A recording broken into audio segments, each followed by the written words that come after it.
Welcome to week two. Week two is in the books. Woohoo! Yeah! First things first, let me say a big thank you again. Juggling your classes, your work, your life, and other responsibilities, that's a lot.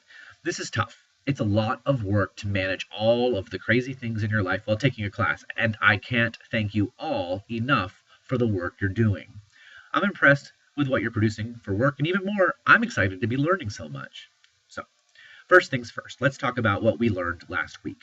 You spent the majority of your time working on the syllabus creation worksheet, and you've all done a tremendous job. You're making great strides in figuring out ways to make your online syllabus understandable, accessible, and thorough, and that's very important for student success. Even better, you all had some really great things going on with the first version of your syllabus creation worksheet. I could spend all day recapping these, but I just picked out a few here to acknowledge. First, Jacqueline included language about making sure to follow Lone Star College policies. This is actually a great point, as we sometimes get so involved with our own personal policies we forget the larger parent of our classes. Jennifer did some great things with her syllabus, including the specificity of times and dates. It's so important for our students to know what the expectations are. This reduces a lot of their stress. Pardon me. Cindy brought up the idea of not using computer problems as an excuse for not completing work. This is so important, I think. Computer issues are quickly becoming, the dog ate my homework of the 21st century. Madhavi added on to this notion by discussing the need for students to be proactive when it comes to communicating about technical problems they may be having.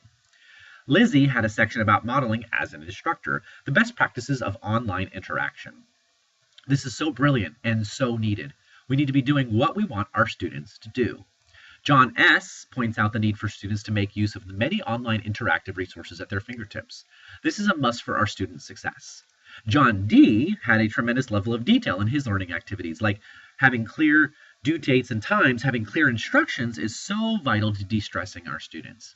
Speaking of learning activities, Catherine has a really great one in using a group wiki in one of her assignments. I think this is a great way to use online resources to maximize our students' learning.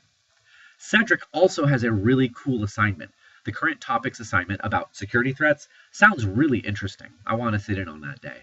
Finally, Linda references rubrics in her worksheet. After all, how will we know if these awesome learning activities truly measured the outcomes without rubrics? In a later module, we will have an entire assignment surrounding rubric creation. The other major assignment we had this week was to create an adult learning activity. First, let me say that I love the D2L activities library. Up until I taught this course, I didn't even know this existed. So, see, even the so-called experts among us, like me, aren't always aware of the potential of D2L. Every semester, I learn at least 3 new things about D2L. I love it. I would like to say that I also love that I saw several members of this cohort thinking outside the box with their learning activities. I think we need to look further than just tests and papers to get to the many types of learners in our student population. I appreciate learning from all of you, and I'm looking forward to incorporating similar activities into my own teaching in the future. So, what do we have to look forward to in week 3? Well, this week we'll learn all about building community in our classrooms. Because we don't get to see our students, this is a very important lesson. To this end, you'll be creating a course announcement, and then creating a course video, and then creating a communication policy. I will say that compared to last week, I feel this week is a little bit lighter on the workload, and I hope you feel a little bit of pressure lifted from you. And now, time for my nugget of knowledge. Today I want to talk to you about due dates. Now, this is a long one, but I think it's a good topic to discuss. Based on my experience talking to most online educators, the standard we operate in our classes seems to be utilizing a midnight on Sunday due date for assignments. And we have to ask the question, why? If I had to guess, I would say it's because it's the natural end to our work week. We go to work on Mondays and Sunday is the end of our week. So making a midnight on Sunday due date makes a kind of logical sense.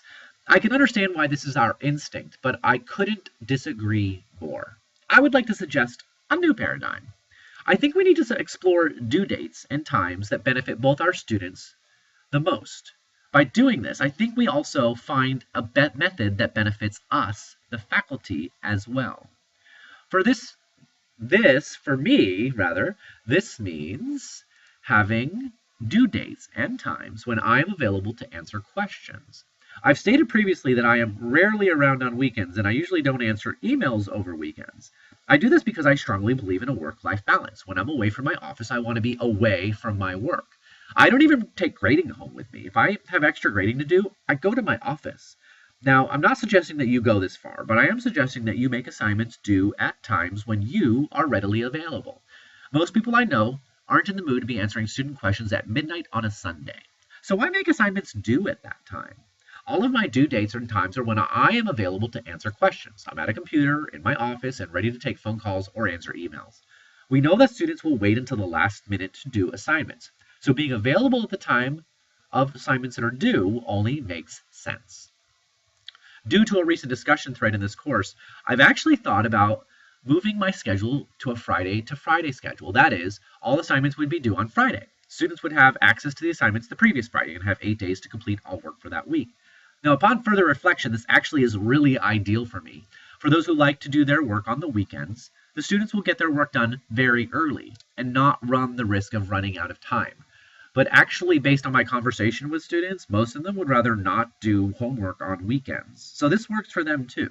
They can do their work during the week when it works better for them, instead of them giving up their weekends to complete work at the last minute.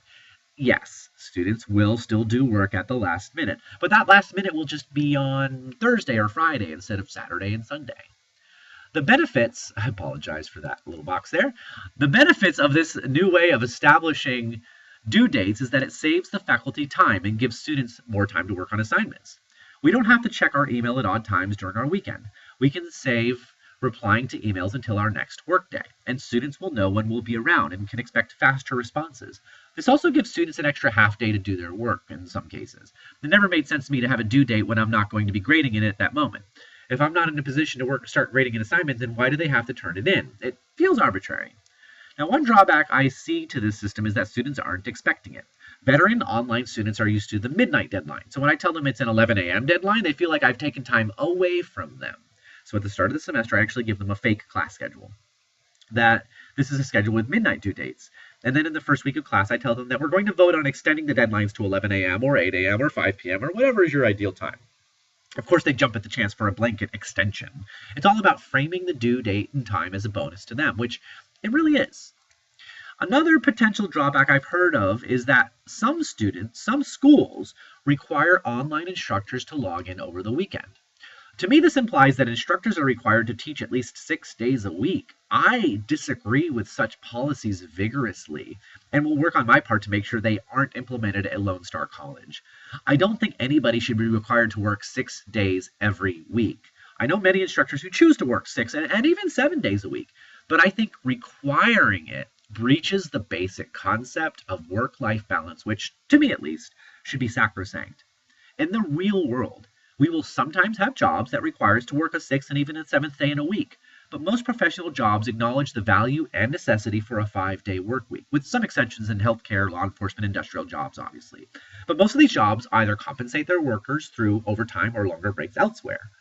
I would hope we would maintain the same standard in higher education for our adjuncts and full-time faculty, who are, in my opinion, already far overworked, and in the case of adjuncts, grossly underpaid.